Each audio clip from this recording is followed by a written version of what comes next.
So anyway, ini langsung masuk ke tahap sharingnya saya malam hari ini, gitu ya.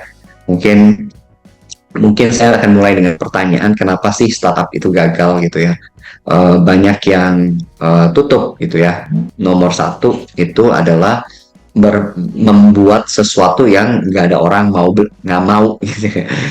Bikin something yang orang nggak mau gitu. Jangankan nggak mau gitu ya. Apalagi suruh mereka keluar duit, artinya kan nggak bisa dibisnisin gitu ya. Jadi makanya banyak yang kesalahan adalah saya mau jadi pengusaha nih gitu, karena saya bisa bikin ini, karena saya bisa bikin itu gitu ya. Tapi kalau kalian cuma bisa bikin tapi nggak ada yang mau beli, buat apa gitu ya. Jadi hati-hati dengan ini. Jangan sampai apa yang kalian punya, apa produk dan service ternyata nggak ada yang perlu gitu. Jadi kemudian yang kedua, hiring poorly ya, seperti yang kita tahu ya di Indonesia. Jadi yang ketiga ini lack of focus ya. Jadi yang satu, kita bangun sesuatu yang orang nggak mau. Kemudian yang kedua, resource itu nggak ada yang bisa mensupport kita gitu ya, dalam arti orang-orangnya. Kemudian yang ketiga, fokusnya terlalu banyak sehingga nggak fokus gitu. Biasalah entrepreneur biasa banyak maunya ya, pengen ini, pengen itu, pengen ini, menganggap semuanya itu sesuatu yang penting, which is true, itu kejadian banget gitu ya. Dan lain-lain gitu ya. Jadi ini alasannya. So mungkin orang bijak tuh bilang ya, belajar dari kesalahan orang lain tuh paling penting gitu ya. Nah ini kesalahan-kesalahan orang. Nah ini 5 hal yang harus disiapkan untuk memulai usaha. Jadi kalau buat teman-teman yang baru memulai usaha, ini ada 5 hal yang perlu kita ketahui bersama gitu ya. Dimana yang pertama itu adalah analisa gitu. Analisa pasar, market, siapa sih yang jadi tujuan utama kita as a target market kita gitu ya. Produknya apa sih, SDM yang kita punya tuh seperti apa, keuangan kita seperti apa gitu ya, kebutuhannya seperti apa gitu. Jadi analisa dulu nih. Mungkin saya langsung cerita soal Wahyu dulu kali ya gitu. Analisa Wahyu tuh di awalnya gimana sih? Saya di awal tuh berpikir bahwa wah, kalau Gojek bisa ngurusin ojek, saya bisa ngurusin warung-warung, seru nih, warung-warung makan, karena selain transportasi, makanan paling penting gitu kan. Tapi saya melihat nih, uh, warung seperti apa sih gitu, warteg nih kayaknya menarik nih, tapi warteg marketnya sebesar apa sih gitu ya. Apakah cukup sizable untuk perusahaan ini saya jadikan besar gitu. Warteg ini juga sebenarnya satu hari yang datang berapa sih gitu, spending powernya berapa sih gitu. Terus kemudian pain problem mereka apa sih sebenarnya yang ingin mereka, apa sih yang sebenarnya mereka butuhkan gitu. Jadi nggak bisa serta merta oh pokoknya udah saya warteg deh gitu, tapi ada alasan kenapa saya memilih warteg sebagai target utama saya pada saat itu di tahun 2018 gitu ya. Nah, saya tentu yang namanya analisa nggak bisa cuma sekedar di belakang laptop ya, tentu harus terjun ke lapangan, harus ngobrol sama yang punya warteg, harus ngobrol sama yang makan di sana, harus ngobrol sama karyawan di sana dan lain-lainnya gitu ya. Jadi bahkan sehari nongkrong di sana pakai clicker tuh dalam arti kayak hitung berapa banyak yang datang, satu porsi habis berapa dan lain-lainnya. Jadi memang kita melakukan analisa gitu ya, bahkan di apakah problem ini cuma di Jakarta, di luar kota pun ada apa enggak, kemungkinan ekspansi seperti apa dan lain-lainnya. Jadi memang udah dianalisa dulu. Kemudian bisnis plan nih, marketing plan, financial plan, kira-kira pain problem mereka apa sih yang bisa kita bantu, kemudian generate revenue-nya dari mana sih gitu ya, income-nya dari mana sih gitu ya. Itu yang kita jabarin di awal, bahkan saya coba tulis sampai sepanjang-panjangnya, bahkan yang sampai yang nggak make sense pun ditulis gitu ya, dalam arti potensi revenue, we never know dari mana. Tapi yang paling gampang, yang low hanging fruitnya waktu itu memang kita dari advertising gitu ya. Jadi karena memang kita lihat, wah kalau kita punya banyak titik, kayaknya sponsor paling gampang nih gitu ya, mulai dari advertising. Terus kira-kira kita cek juga kalau kita mau dari advertising, saing kompetitor kita siapa, harga mereka berapa, dan lain-lainnya. Semua dituangin ke dalam business plan, marketing plan, financial plan juga harus disiapkan juga dengan tepat gitu ya.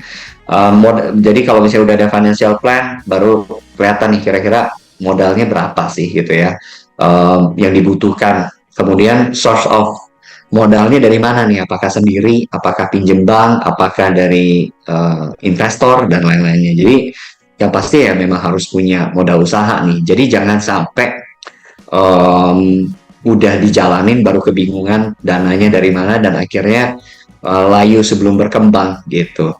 Jadi makanya kita perlu apa siapin juga modal usahanya seperti apa. Nah, kemudian adding value. Adding value ini dalam arti kita harus tahu nih our unique selling proposition seperti apa, kita punya yang bikin kita beda sama yang lain apa, value apa yang mungkin target market kita bisa dapat gitu ya, mungkin di tempat lain nggak dapat gitu ya. Jadi apa value-nya kita with our target market gitu. Dan terakhir mungkin last but not least menurut saya adalah branding yang tepat gitu ya. Kita hidup di mana visual itu important, orang perlu dimanjakan matanya, orang perlu apa namanya sesuatu yang catchy, sesuatu yang memorable gitu ya.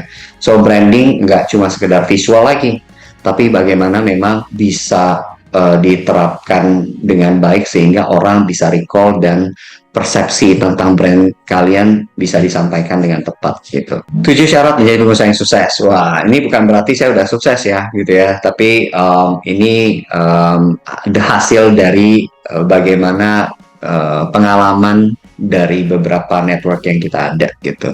Yang pertama, punya visi dan misi yang jelas. Oh, ini udah very clear ya. Mungkin ini nggak perlu saya jelasin lagi gitu ya. Apa namanya di Alkitab aja bilang tanpa visi lihatlah rakyat gitu ya. Jadi emang perlu clear gitu kira-kira kita maunya kemana sih gitu. Saya selalu bilang kalau anggaplah company kita ini kapal gitu ya, kita harus tahu tujuannya kemana sehingga kita bisa buka map dan tahu mau lewat mana gitu. Tapi kalau misalnya kita nggak punya visi yang jelas, misi yang jelas, kapalnya ini muter-muter dan akhirnya kehabisan bensin dan juga kemungkinan karyawan kita juga kebingungan nih kapalnya mau dibawa kemana gitu. Jadi paling penting adalah visi misi gitu ya, dan tahu kenapa perusahaan ini ada gitu ya, karena itu yang membuat mau ada badai, mau ada tantangan, tapi kalau kita tahu kenapa perusahaan ini ada, visinya jelas gitu ya, jadi akarnya lebih dalam gitu, yang membuat kita tetap survive dan bertahan. Kemudian yang kedua, berani mengambil resiko. Mengambil resiko itu dalam arti ya risk taker lah ya, tapi bukan risk taker tanpa perhitungan sebenarnya. Risk taker tanpa kalkulasi, tentunya risk taker yang udah diperhitungkan sebenarnya gitu. Jadi bukan berarti saya bilang oh kalian udah langsung jeblos gitu ya, tinggalin kerjaan yang sekarang sedangkan masih ada keluarga yang harus di support misalkan gitu. Ya jadi tentunya harus berani mengambil risiko yang sudah dikalkulasi gitu. Kemudian yang ketiga, menerima masukan. So masukan itu penting, dan itu bisa masuk dari mana aja, bisa dari customer, bisa dari partner, bisa dari karyawan, bisa dari investor, anything gitu ya. Karena terkadang jangan sampai kita terlalu terkotakkan dengan pandangan kita sendiri, padahal banyak hal yang mungkin mereka lebih tahu, mereka lebih aware, ya, dan bisa jadi valuable input for us gitu. Kreatif dan inovatif pasti gitu ya, tanpa kreativitas dan inovasi company kita pasti nggak akan berkembang, dan akan jalan di tempat dan nggak akan ada sesuatu yang bisa membuat kita relevan dengan keadaan zaman yang semakin cepat gitu. Kemudian kelima, pandai memanfaatkan peluang di mana kita lihat dunia ini penuh dengan opportunity sebenarnya kalau misalnya kita bisa melihat dengan tepat gitu. Dan saya selalu bilang bahwa peluang itu muncul ketika banyak masalah gitu. So saya selalu bilang bahwa kita ini bersyukur banget loh kita hidup di Indonesia yang sebenarnya masalahnya banyak gitu, ya kan? Jangan komplain kalau masalah banyak, justru harus merubah komplainan itu jadi opportunity gitu. Gimana caranya komplainan or masalah-masalah ini jadi sesuatu yang bisa kita solve dan bahkan bisa making money from it gitu. Kemudian perlu tim dan partner yang solid karena gimana pun kita nggak bisa kerja sendirian, bukan Superman. Ya, kalau mau bangun bisnis yang sustain perlu super team gitu. Terus punya karakter seorang manusia yang sukses. Artinya apa sih?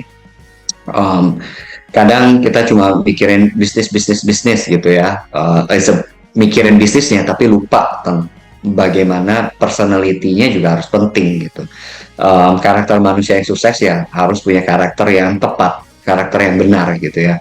Dalam arti ya harus tanggung jawab, harus belajar menghargai, harus belajar menolong. Jadi karakter seorang human being yang benar, yang tepat gitu. Nah, di mana dari sanalah baru bisa kita punya fundamental atau at least itu udah jadi pegangan syarat jadi pengusaha yang sukses ketika kita punya karakter seorang manusia yang sukses gitu. So itu teman-teman 7 syarat menjadi pengusaha yang sukses menurut saya gitu ya. Seperti yang saya bilang di awal ya, it's not easy jadi pengusaha gitu. Pengusaha itu kadang orang cuma lihat luarnya, ya kan. Tapi di belakangnya banyak banget perjuangan, banyak banget hal orang yang nggak tahu. Orang bilang lu enak ya gitu. Mereka nggak tahu di belakangnya tuh seperti apa. So menjadi entrepreneur it's a lonely journey sebenarnya gitu ya, yang kita mungkin nggak gampang ya, nggak bisa cerita ke banyak orang gitu ya, nggak bisa cerita, bahkan mungkin ada beberapa hal yang bahkan kita juga mungkin nggak cerita ke pasangan kita atau orang tua kita gitu ya, mungkin takut khawatir nih lainnya. So saya cuma bisa bilang bahwa um, apa namanya entrepreneurship dimulai dari karakter dan mental, it's about mindset gitu. Jadi apakah kalian punya dedication, hard work, good habit, udah biasa sama kekecewaan, rela berkorban gitu ya, udah biasa dengan kegagalan, bisa gak persistence gitu ya melewati berbagai hal gitu. So inilah karakter yang harus dipunya as a entrepreneur gitu. Nah, mungkin ini beberapa pertanyaan yang sebagai selingan ya, gitu karena waktu. Jadi mungkin teman-teman bisa jawab gitu ya kalau kalian mau jadi pengusaha. Ini beberapa pertanyaan yang mungkin kalian udah harus tahu jawabannya sebenarnya gitu. Nah, contoh gitu ya, siapkah Anda menjadi seorang pengusaha? Ini kalian harus jawab apa yang membuat kamu adalah orang yang tepat nih buat jalanin ide bisnis gitu. Kenapa harus Anda? Kenapa harus saya gitu ya buat jalan ini? Kenapa bukan orang lain gitu? Kenapa harus sekarang? Kenapa nggak besok-besok gitu ya? Kenapa kalian harus execute sekarang? Kenapa orang harus beli dari kalian gitu? Kenapa orang harus rela keluarin harga? Apa yang membuat mereka rela gitu keluarin harga buat produk kalian atau jasa kalian gitu? Apakah memang kalian punya unique selling proposition?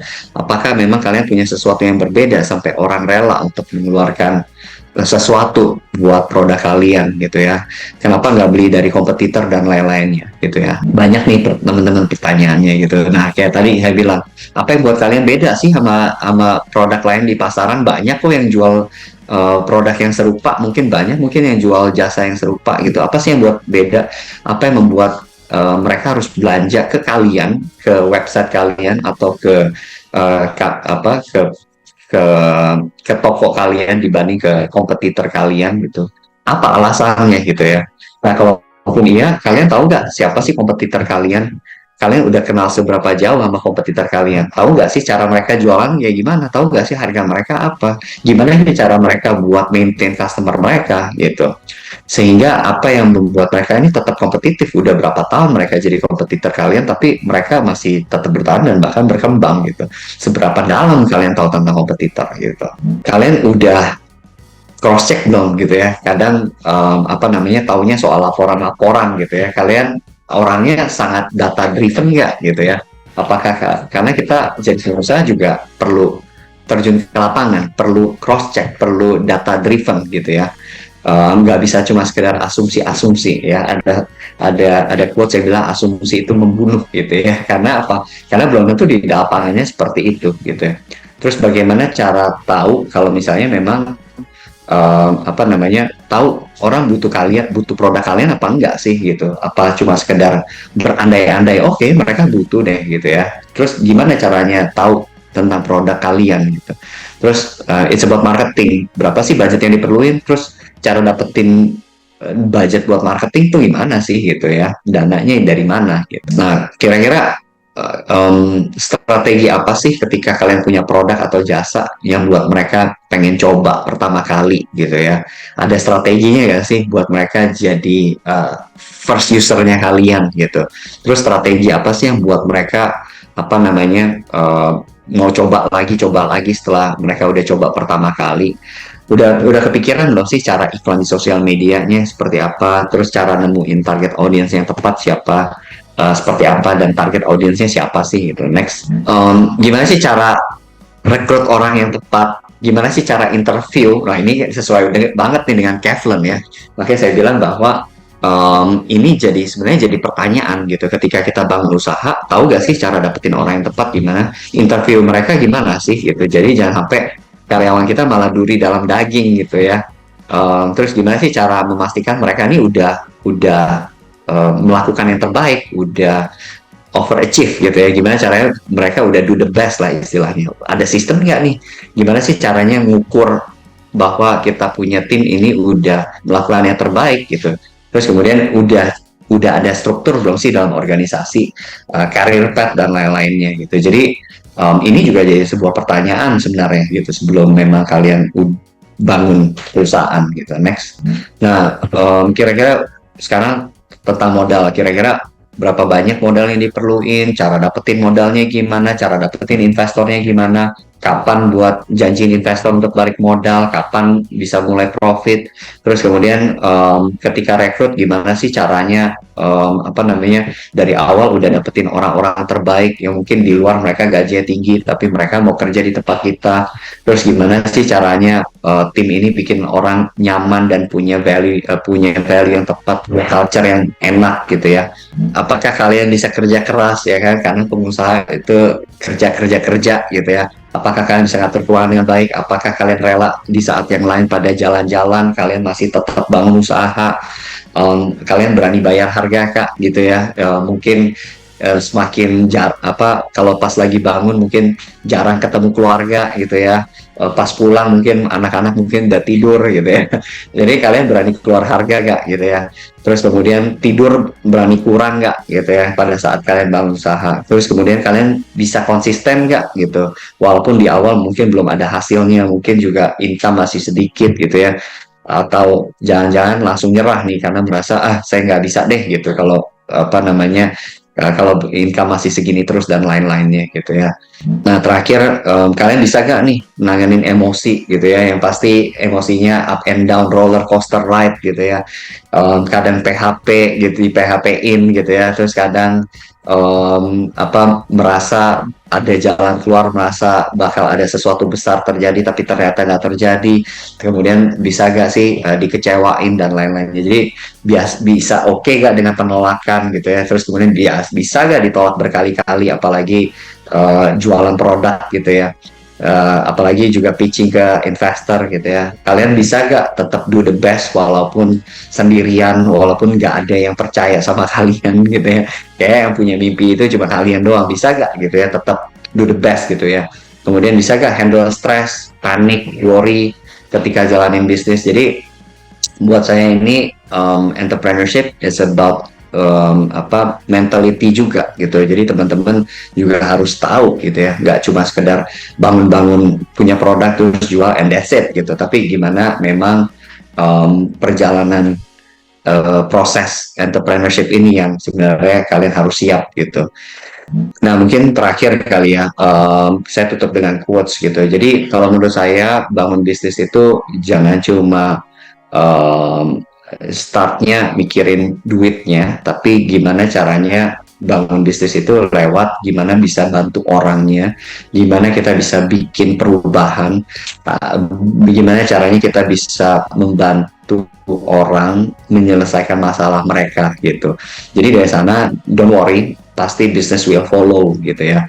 Um, dan semoga apa namanya teman-teman yang ikut webinar ini bisa dapat something ya. Karena ini slide terakhir dari saya. Hopefully kalian yang apa namanya berpikir jadi pengusaha dan akhirnya semakin dimantapkan. Kalaupun yang ragu-ragu dan mungkin belum saatnya, ya it's okay juga gitu. Yang penting kalian bisa melakukan yang terbaik di bidangnya gitu. So thank you